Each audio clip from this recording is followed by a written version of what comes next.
Hello, everybody. I want to welcome you to the Grolier Poetry Bookshop. Thank you for joining us tonight to experience Chen's wondrous and beautiful poems. Before we begin, we ask that you wear a mask for the duration of the reading and that you silence your cell phones. And without further ado, let us give a warm welcome to Eben Bein, who will give the introduction for Chen Chen. Okay, you come out. I'll slide out. Yeah.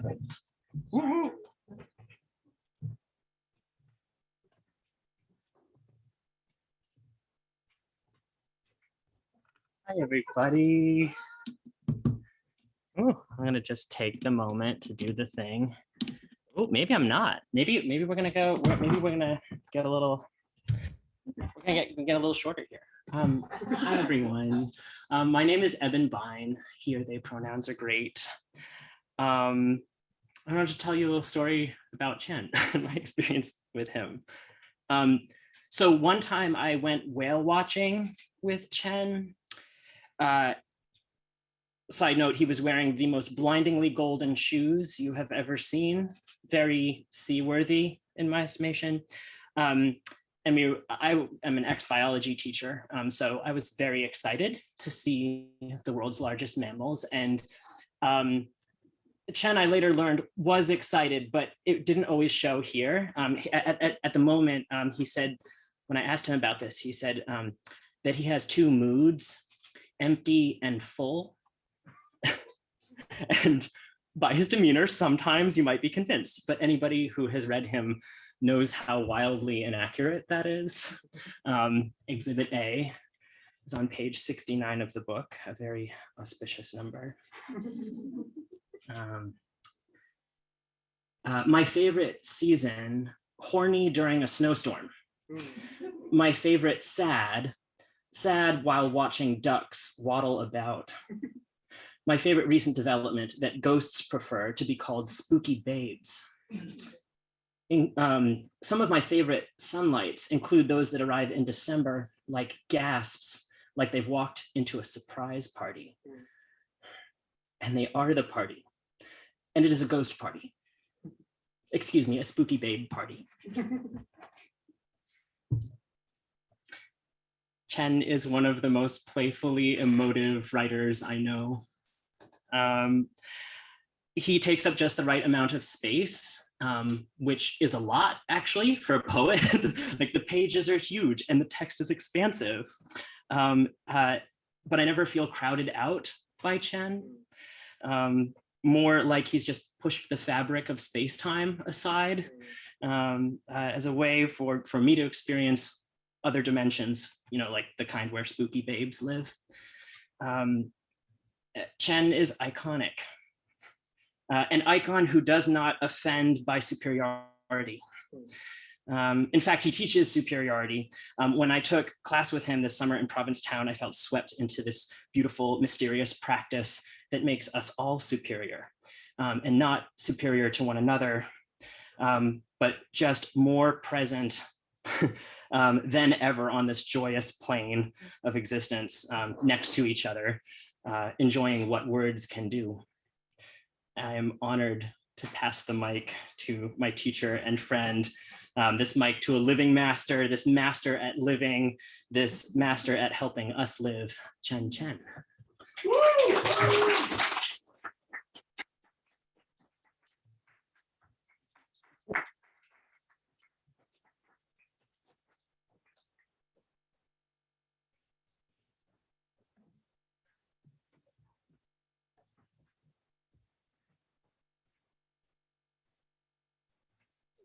Okay, it's like that. Sometimes it's like that. Oh my God, okay. Hello. Thank you so much, Eben, for that introduction. Yeah, I was really cranky on that whale watch. Mostly because of the children who could not spot a whale to save their lives. Parents kept being like, look, it's there. And the child would look like, they'd be like, no, the whale is there. So that's why, but the whales were incredible themselves. Yeah, thank you all for being here. Thanks to the Grolier. Thank you, James. Such an amazing space. Amazing tiny space. And I'm gonna start with this poem by Vivi Francis that I can't stop thinking about. And you get to work with Vivi this summer as well, because you took 2 classes, which is kind of wild. You're so busy doing all this homework, summer homework. So my best friend Sam introduced this poem to me. He was introduced to it by Eric Francis, who's one of our readers at Underblong, this journal that we run together. Anyway, this poem is called I've Been Thinking About Love Again by Vivi Francis. Those who live to have it and those who live to give it. Of course, there are those for whom both are true, but never in the same measure. Those who have it to give are like cardinals in the snow, so easy and beautifully lit. Some are rabbits, hard to see except those who would prey upon them. All that softness and quaking in blood. Those who want it cannot be satisfied. Eagle-eyed and such talons, any furred thing will do. So easy to rip out a heart when it is throbbing so hard. I wander out into the winter. I know what I am. Right? Okay, where do I put this? Okay. What am I reading first? I wrote everything down. Okay. So there are a bunch of poems in this new book called The School of Something. And I was thinking a lot about learning and how true learning can often be at odds with institutions of education, but also institutions of, say, the nuclear family, institutions of the nation. So I want to start with this poem. I don't know if I've read this at a reading before. I try to do something different every time. So this is called The School of Red, R-E-D. The problem with love lives in a boy's struck face, a mother's still raised, ready hand, a son's, I think I like girls and boys, ringing in a parent's heart, a mother's pure red thumping yes, that knows better than the head with its hairy maybes how to love, without thinking that maybe she knows little, maybe nothing, about whether her love wants this love, needs her thumping, will survive her yes. Yes, you like girls. Such pure love, redly addressing a problem.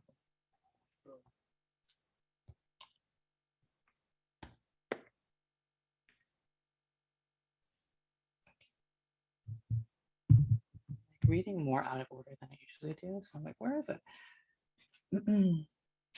Summer, after Sarah Gambito. I have a canoe that gives me therapy my insurance won't cover. The man I love calls from Colorado, unaware of my canoe. It offers a better kind of cognitive behavioral in very turquoise water. The man says his mother is dying, and I say, I know, but nothing is clear. I pay the canoe with my best Christopher Walken impressions. It becomes clear that Colorado is where all calls are from. How did I not know? He says his mother has a couple of months. The canoe says to eat 5 cookies and then canoe off the calories. He says he saw snow in New Mexico on the way to Colorado. I see how my past is a nun who knows a lot of state birds, and my future is a pancake-shaped abyss. He says his sister is having a child. He says it's snowing and his sister is pregnant and his mother is dying, so they probably won't be able to go on as many rides at Disney. They say okay, and I see, but neither are true. The sky shuts its geese-filled mouth. Between the canoe and me, there is no more discourse. I wait for him to come back. I wait for Colorado to go away.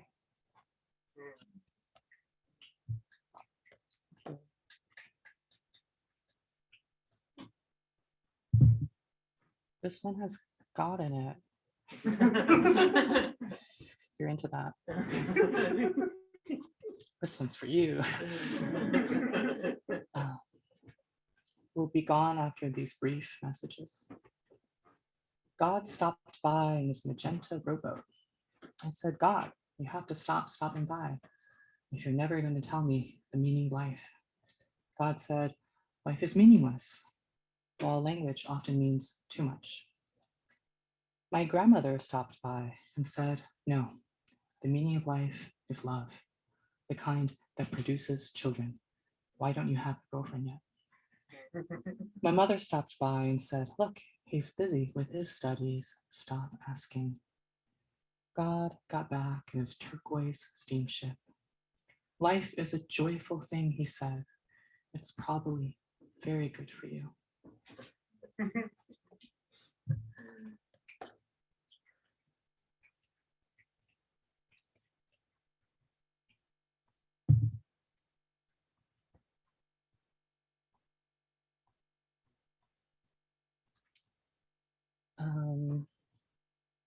This next one is about the slow apocalypse of our times.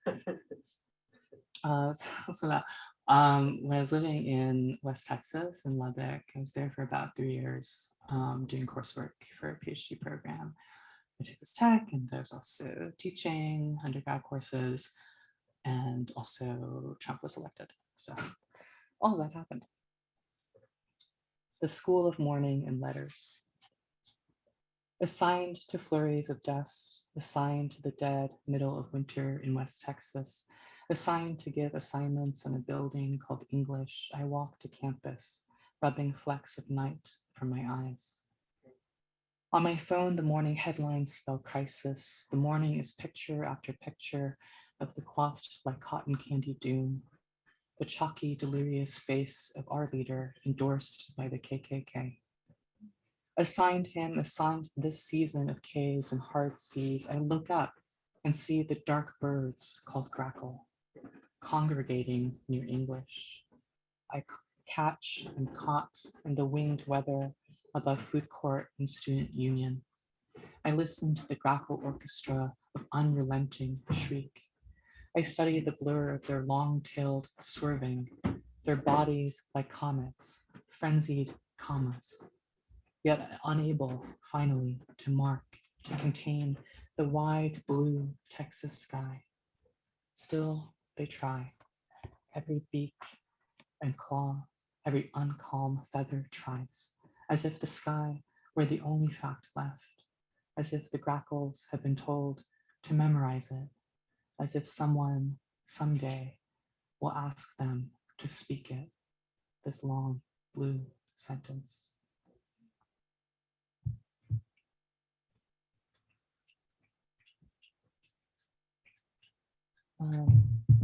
This next one is about buying shoes, but also homophobia. So, sometimes. Do I know where this poem is? Yes. Okay. Thank God for, a table of contents. So helpful. Sometimes I open a book and there's no table of contents. And I'm like, I'm just gonna go with it, I guess.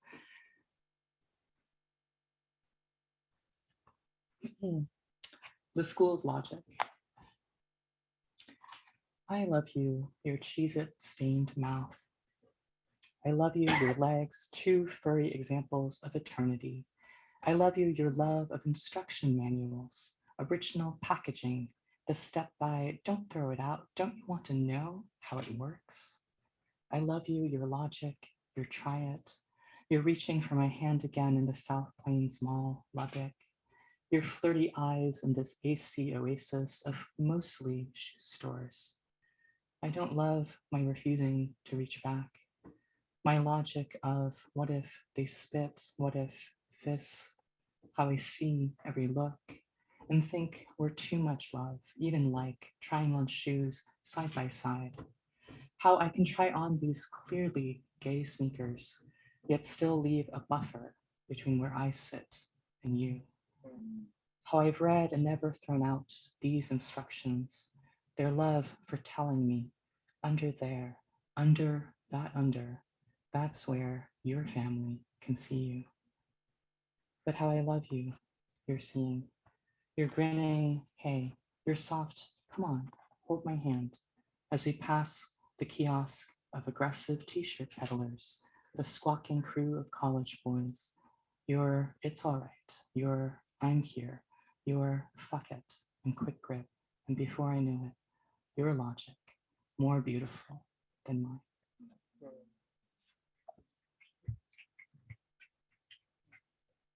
I don't really know anything about logic. Yes. You know, like I took a philosophy class in college and yeah, it's like, no, logic. Okay.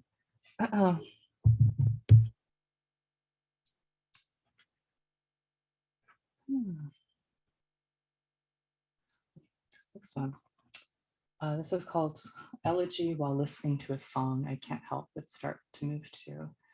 And it's dedicated to the victims of the Pulse nightclub shooting in 2016 in Orlando.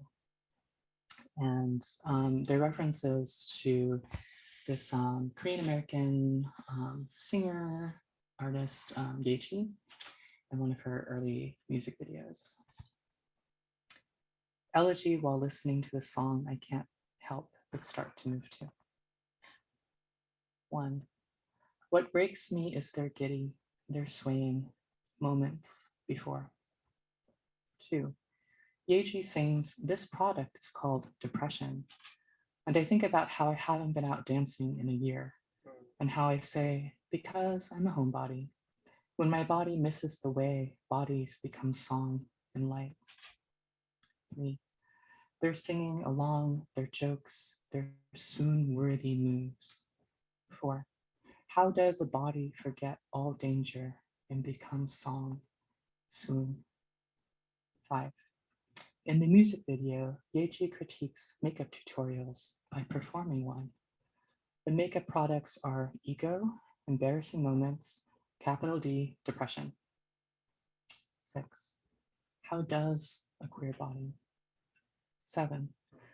I'm in my 7th grade bedroom again, quietly putting my hands on the warm hips of a tall column of air.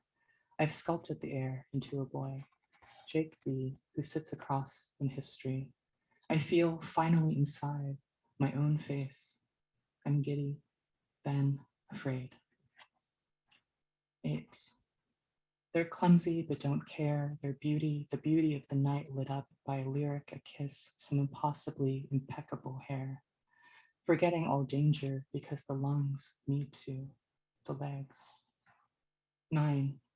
In the music video, Yeji dances to the rhythm of her own satirical ritual, finding joy, or something like it.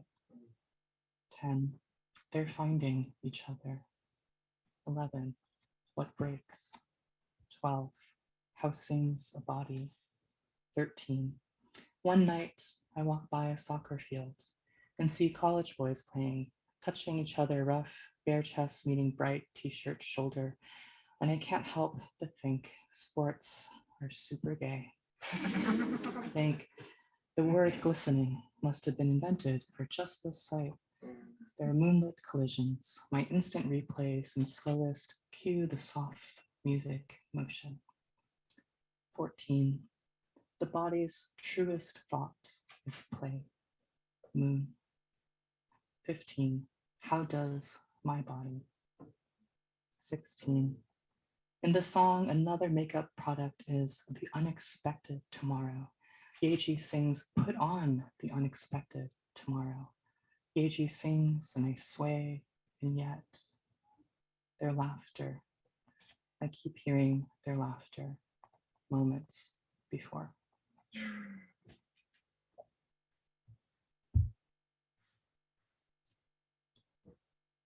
I'm gonna read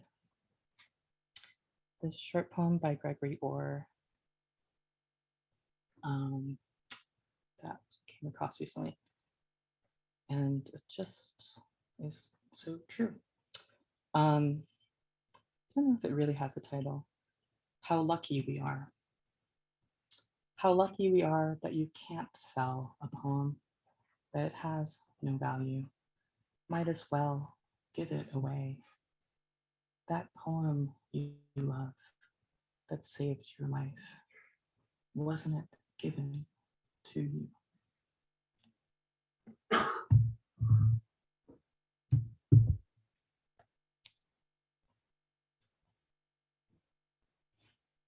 Okay.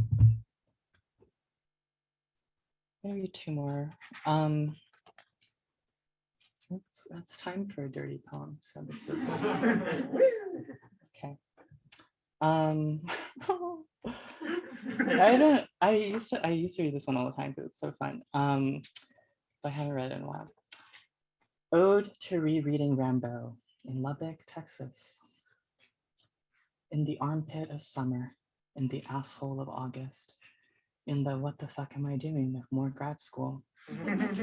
I'm in the 20th grade, rereading Rimbaud's Sonnet de Trou de Cour, co-authored with this often fucked up, sometimes boyfriend Berlin, their joint ode to the asshole, the literal hole, puckering, the literal hole, the surrounding hairs, the metaphorical lips and hunger, in Lubbock, Texas, in Jesus Saves and Buddy Holly Rocks, in Guns Up and that line break, in recently voted second most conservative city in the country, in the year marriage equality is made the law of the land, in the year the law is laughed at, spat on, called a sign of the end.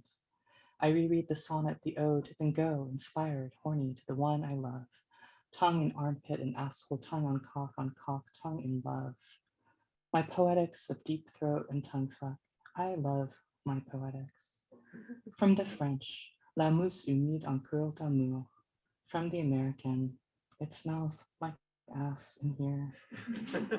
From between my love's cheeks, I sing my song of merde. That's good. Thank goodness for alternatives to penis and anus. Thank goodness for cocks and Rimbaud and butts and sonnets and amour and ass and Berlin and dicks and the relentless middle of summer in Lubbock. Oh, Lubbock, why did I choose you?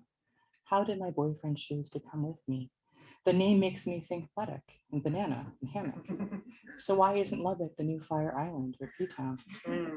For months I dreamt it was, could be.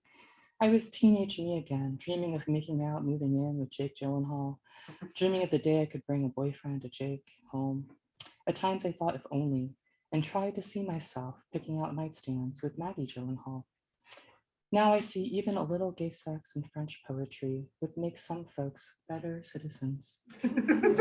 Now there's my Jeff, who fixes the computer, fixes us dinner, fucks my face, mon âme.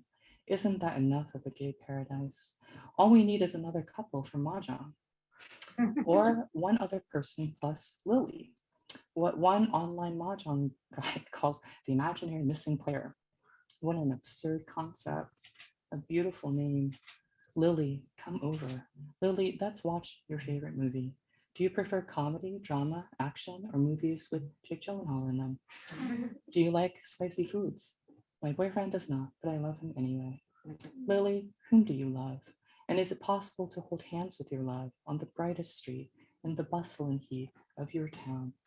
Lily, after another round of Mahjong, let's imagine a Lubbock we'd want to live in. Let's ask our favorite imaginary missing players to help. Ask Rimbaud to come, and maybe not date a gun-toting French symbolist this time. Ask Berlin to come, to put down his absinthe, his pistol. Let's say, come back, come to Lubbock, come a big creamy load on all the bullshit. Instead of huddling in the corner of Maxey Park, let's make Lubbock Gay Pride stream through 34th Street, through Buddy Holly Avenue. Let's bring back the best slang term for homosexual, cockpipe cosmonaut. Let's shout. Let's make sure every homoglean naughty cousin gets good food, good rest, gets the goods of marriage without having to get married. Let's holler, troublemongers, in the lick of many summers.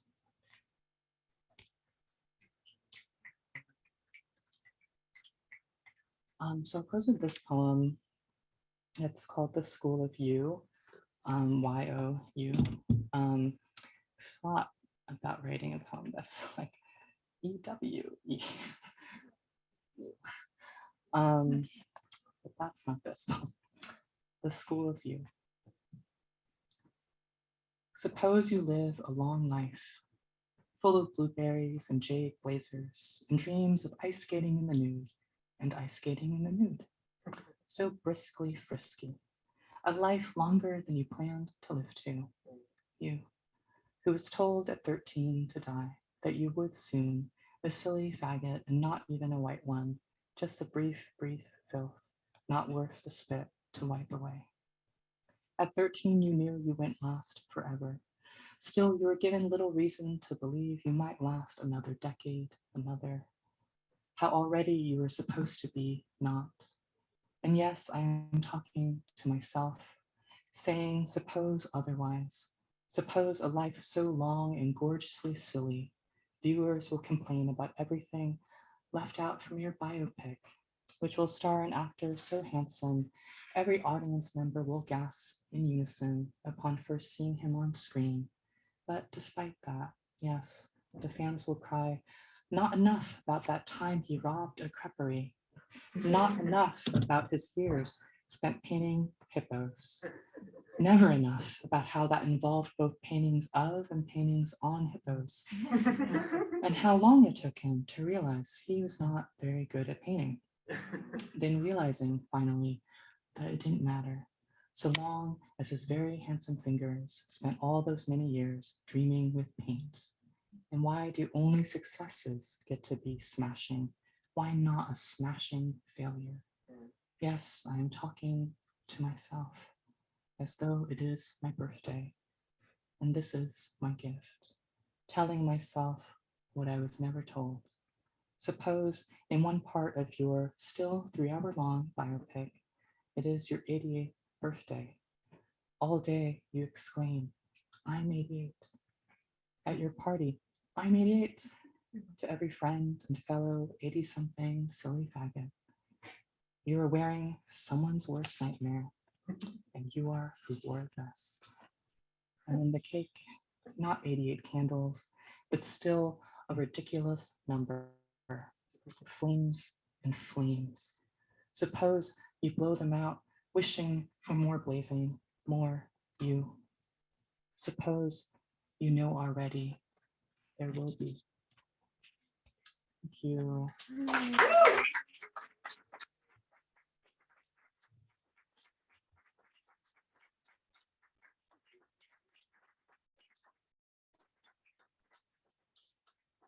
A beautiful reading, Chen. We have time for a few questions if anyone would like to ask Chen any questions.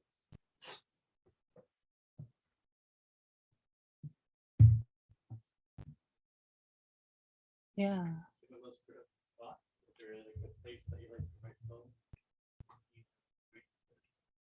No. I used to think I could be someone with like a really regular writing ritual of some kind, but any time I tried, it was just a method of procrastination where I was like, well, if I'm gonna write, my desk needs to be clean, so better do that first. So, oh yeah, over time, I think I've become a lot less precious about the process. Yeah, I'll get asked, like people ask, oh, do you write with like a favorite pen or, you know, yeah, pick a spot. And I'm like, I just can't think about those things. If I'm going to, write when it's, like I have to write when it's inconvenient, actually. And not when conditions are perfect, because they're never perfect. So I've let that go. I mean, I love all the like stuff, the trappings of writerly life. So many notebooks, more than I will possibly write in. So I do love those things. But yeah, when it comes to actually writing, I just have to, like, so much of it just happens in Notes app, to be perfectly honest. Or something will start as a tweet, and then I'm like, oh, maybe this is more. Yeah.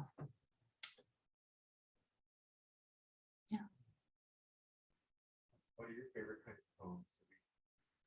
Oh, yeah, I mean, so many. I mean, I love, probably you got some sense from the poems I read by other people. So the Vivi Francis and the Gregory Orr.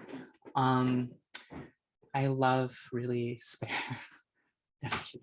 poems. Whereas I tend to be a maximalist and just go overboard. I don't know what that's about. Yeah, so for a long time, I was actually pretty bummed out that like a lot of what I read wasn't the kind of poetry that I was going to write. And that was disappointing.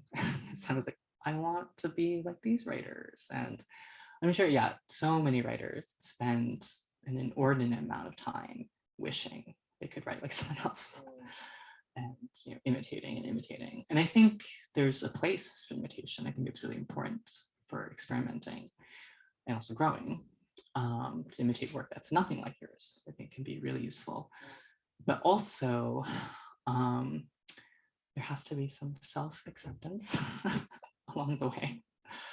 Yeah, I remember talking with Jacob Brown, who was the poet who picked my first book. And he was like, you write the poems you can write. Which, like, depending on your mood, that can be really liberating. Right? But this is what I can do. Or it can be a little depressing. Right? Because you realize what those limitations are. Yeah, but reading, I think it's such a gift. I think about it all the time. Like when I can't write, I can't think, I can't do other things. Which is why actually, like at the beginning of the pandemic, it was really hard because I had a lot of trouble reading too. And that was like a significant source of nourishment and solace. So, yeah. You talk a lot about tenderness, which I love. So I'd love to hear more about ways that you use, especially these days, to stay tender and stay soft. Like, I don't know if I do all the time. To be honest, it's a constant aspiration. It's a constant practice that fails sometimes. Like anyone else, I lose my patience. I get really angry. I don't have a lot of tenderness in me, and sometimes I think that's perfectly appropriate given what's happening, to respond with rage. But I do think there has to be some space. Might not be like every single day that you really feel connected to those tender sources in your life. But for me, a lot of it is going for walks. And of course, especially early on in the pandemic, that was what we were all doing. But yeah, going for a long walk. I love an arboretum and just being around all of these incredible trees, and learning from them and just like being in that physical presence. Like there's this vastness to it that I feel completely dwarfed by, but not daunted by at the same time, like I feel held by that vastness and the mystery of it, rather than like swallowed up by it, which like the human world often feels like that kind of like overwhelming largeness. And so I love being in the presence of trees or the ocean, where it's something that is out of your grasp, out of your control in many ways, but not in a like scary way usually. Yeah. So that feels tender to me. Yeah. How do you know when a poem is complete? Oh yeah. I mean, my jokey answer is when I can read it in front of people I don't know and don't want to lie down on the floor. So, I mean, but reading out loud can be like a good test as you're working on something. The less jokey answer is, and the more difficult thing to accomplish, I think kind of goes beyond craft, although ultimately it is a matter of craft too, which is the emotional depth of the work. So I ask questions like, have I really learned something in writing this? Am I just rehashing something that I already know and can like sort of competently put on the page? Have I taken enough risks? And that includes emotional risks. So often, and especially when I work with grad students, like we'll get to the point in their work where it's like, okay, you have to be really real with yourself about what you're getting yourself into, right? It's sort of like you made a promise to yourself, to the poem, to the reader, that's where you're gonna go. And there's this great, I wish the full interview still existed. Things disappear from the internet all the time. But there was this great interview with Jean Valentine, who died at the end of 2020, amazing poet. And she was just asked about, oh, what is like, your taste in contemporary poetry? And she said, so far as taste goes, all I really want is the poets who will go to the end of their rope for this thing. And I just love that so much. Yeah. Have you really gone there? Yeah, whatever that is for you, right? Yeah. Yeah.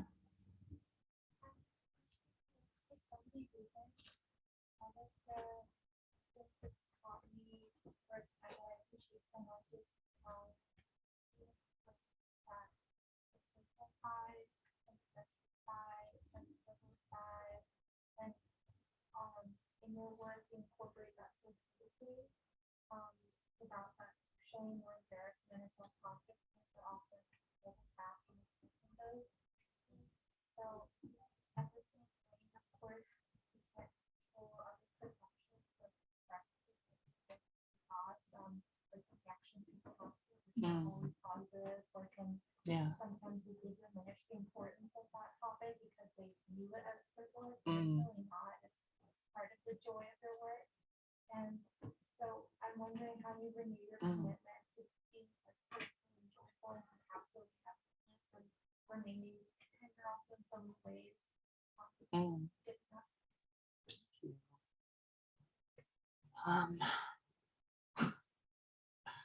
That's trying to think of how to say it in a way that's not like pretentious. I'm like, oh, it just comes naturally. It like very much is actually, because I can't really write a poem until I feel like I'm playing, like I'm having fun with language, with imagery in some way, even if the subject is ultimately really difficult.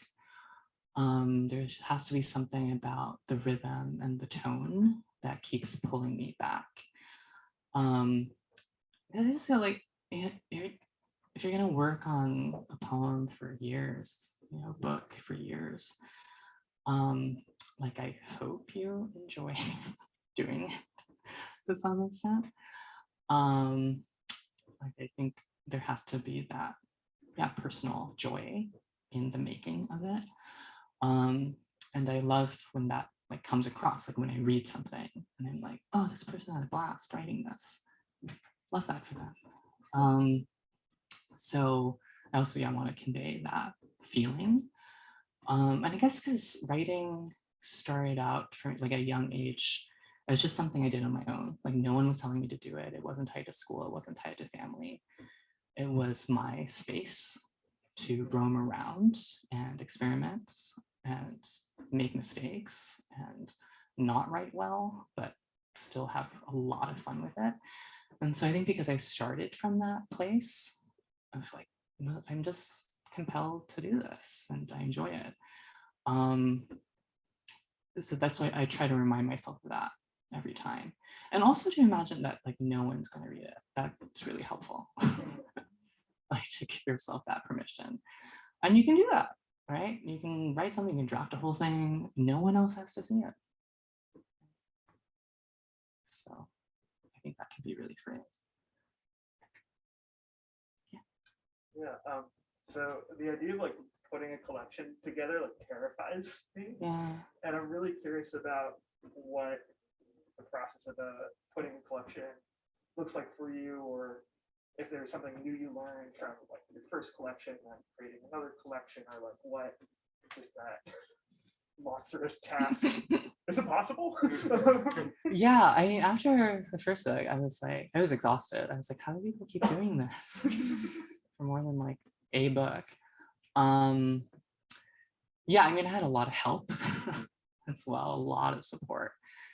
You know, so from my MFA, because it started out as my thesis. So from my thesis advisor, other faculty, classmates, to a lot of people, a lot of smart readers looking at it. And then during my PhD as well. So after the manuscript was accepted, I actually, very fortunately, had a chance to continue revising, and it underwent a pretty significant revision process. It was a mess, actually. I'm like, oh my God, that you accepted this. Looking back on it, because like the order completely changed, individual poems were revised, and a lot of that came out of really generous conversations with Jericho Brown. So we emailed, we had this really long phone conversation about the whole manuscript. A lot was cut. We talked a lot like about endings, how the ending of one poem leads to the beginning of another one, or how there can be this really strong contrast depending on what kind of effect you want to have going from poem to poem. And so like what also like keeps a reader going if they are going to read a collection right, from beginning to end. But also to make it interesting for those who don't do that. Have that kind of balance of like range and cohesiveness. So yeah, there's so much to consider. And so I feel really lucky that I got to work with some fantastic, really smart readers and editors who told me straight up like things that could be improved. So that was a big process for that first book. And similarly with this new one, although I'd say going into the second book, I already had in mind like some sequences. So like the school love poems, they're like the season poems, like winter and summer mainly. So mainly happened through like titling, but otherwise I kept it fairly loose because I also didn't want to feel boxed in by the project.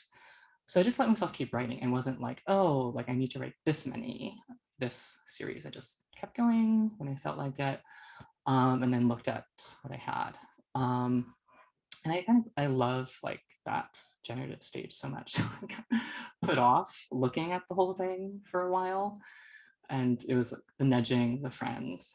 It was like, look at your manuscript again. So again, yeah, having people who will keep you honest and keep you accountable is really important, I think. Yeah, I just don't think books don't happen like by yourself. Yeah, you need other people. Great. Thank you so much for the beautiful read. Yeah, Chen, let's thank give you her a all. round of applause.